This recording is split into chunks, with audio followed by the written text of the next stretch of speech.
रात का पहला पहर था। बाहर की गली में डरावना सन्नाटा छाया हुआ था। बारिश थम चुकी थी, मगर छत से गिरती बूंदें एक मुसलसल और पुरइसरार आवाज़ पैदा कर रही थीं। हवा में पुराने जख्मों की सड़ांध और नमी का भारीपन था। सफिया के कदम आहिस्ता आहिस्ता उस पुराने मकान के दरवाजे तक पहुँचे। उसके चेहरे पर कोई जज्बा नहीं था, बस एक ठहरा हुआ सुकून था जो बरसों के इंतकाम के बोझ को उठाने के बाद आता है। उसने लकड़ी के भारी दरवाजे पर दस्तक दी। अंदर से कदमों की आहट सुनाई दी जो बहुत कमजोर थी।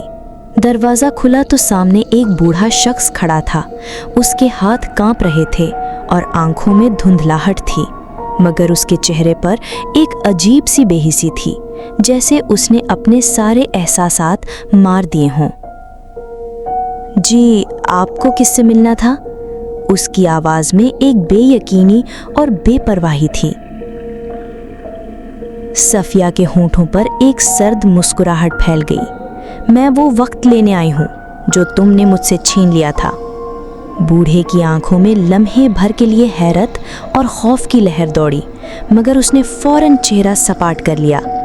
वो खामोशी से एक तरफ हट गया और सफिया अंदर चली आई।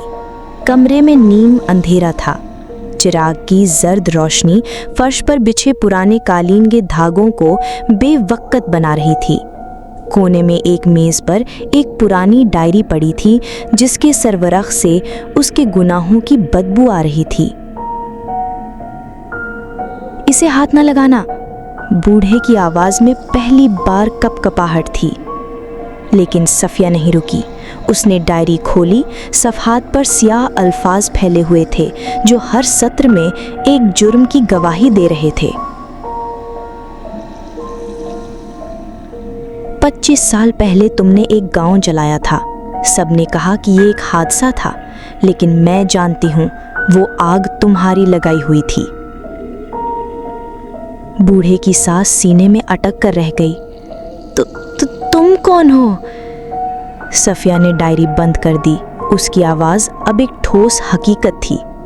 मैं वो 6 साल की बच्ची हूँ जो उस रात मलबे के नीचे सांसें गिन रही थी। बूढ़ा पीछे हटा, मगर कमरा छोटा था और दरवाजा सफिया ने अंदर से बंद कर रखा था। उसके चेहरे पर अब खौफ नहीं, बल्कि तकदीर के सामने हार मानने का एक एहसास था। सफिया एक कुर्सी खींचकर उसके सामने बैठ गई। उसकी आवाज़ अब गहरी और तेज धार थी। आज की रात में तुम्हें वो किस्सा सुनाऊंगी जो तुम्हारी बाकी सांसों को जहर कर देगा। तुम सुबह जिंदा रहने की दुआ करोगे, मगर वो दुआ पूरी नहीं होगी। बूढ़ा कुर्सी पर बेजान होकर बैठ गया। उसके चेहरे पर झुर्रियां अब खौफ से लरज रही थीं। चिराग की लौ हल्की हुई और कमरे में सन्नाटे का बोझ बढ़ता गया। सफिया ने बैग से मिट्टी से अटी हुई पुरानी तस्वीर निकाली। उसमें एक जलता हुआ मकान और उसके सामने खड़ी एक छोटी सी बच्ची थी, जिसका चेहरा धुएं से सियाह और आंखों में दहशत छुपी थी। ये कहाँ से मिली? बूढ़े का हाथ तस्वीर को छूने से पहले ही लरस गया। सफिया ने जवाब नहीं दिया। उसने तस्वीर उसके सामने रख दी। तुम्हें याद है, उस रात बारिश हो रही थी। तुमने मेरे वालिद के घर को आग लगाई। मैंने अपनी माँ की चीखें सुनी जब दरवाजे का जलता हुआ टुकड़ा उनके सर पर गिरा। उसी वक्त मैंने सोचा था कि जिंदगी खत्म हो गई है। सफिया की आवाज में दर्द की गहराई थी, मगर अल्फाज हथौड़े की तरह उसके दिमाग पर ज़र्ब लगा रहे थे। तुम्हें पता है, मैं छत पर छुप गई थी। मैंने अपनी आंखों से तुम्हें आग लगाते हुए देखा। मैंने देखा कि किस तरह तुम एक एक घर को जला रहे थे।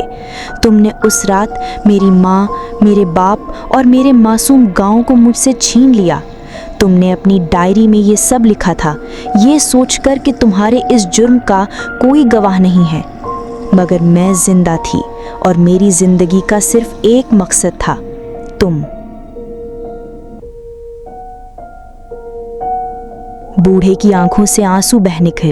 ये नदामत के नहीं थे, बल्कि इस हकीकत के थे कि आज उसकी तकदीर का फैसला हो रहा है।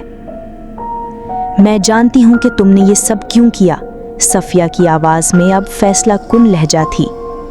तुम्हें हमारे गांव की वो ज़मीन चाहिए थी जिस पर हमारा ख़ानदान बरसों से रहता था। तुमने ये सब अपने आका के लिए किया। उसने तुम्हें रकम दी और तुमने चंद सिक्कों के एवज़ हमारे गांव का सौदा कर दिया, मेरे वालिद का, मेरी माँ का और मेरे बचपन का।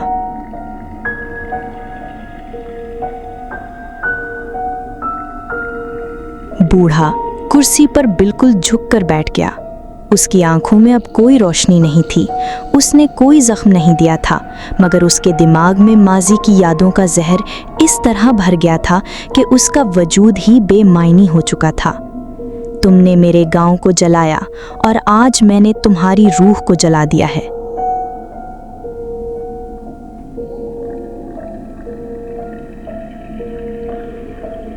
सुबह होने से ज़रा पहले सफिया खामोशी से उठी, डायरी को वापस मेज़ पर रखा और दरवाज़ा खोलकर बाहर निकल आई। सूरज की पहली किरणें गली में पड़ी, मगर मकान के अंदर एक ऐसी खामोशी छा गई थी जो कभी नहीं टूटेगी। ये एक ऐसा इंतकाम था जो किसी भी मौत से ज़्यादा खौफनाक था।